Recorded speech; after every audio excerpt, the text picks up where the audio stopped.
તો સાબરકાંઠા જિલ્લાના ઈડર તાલુકામાં કાનપુર ગોરલ રોડ પર રિક્ષા ચાલક પર હુમલો કરીને અજાણ્યા શખ્સોએ લૂંટ ચલાવી હતી।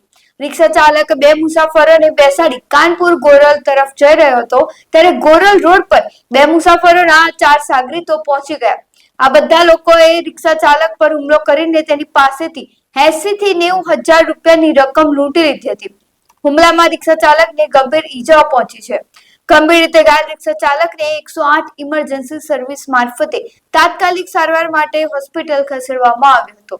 હુમલો અને લૂંટની ઘટનાની જાણ થતાં જ ઈડર પોલીસ ઘટના સ્થળે પહોંચી હતી। હાલમાં લૂંટારુઓ ફરાર છે અને પોલીસે તપાસમાં તીવ્રતા દાખવી છે। અરે બે જા આપી હા બે અને મોલીનો કોન્ટેક્ટ કરતો રહેજો આ બધું ખાતા હાથ ઉપર મારી ને જમણી ગલા કેટલા પૈસા હતા? કેટલા હતા પૈસા ભાઈ? પૈસા કેટલા હતા? પેમેન્ટ કેટલું હતું?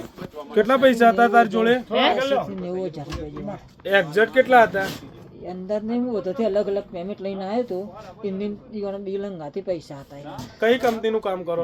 कंपनी અત્યારે ટ્રીટમેન્ટ માટે પૈસા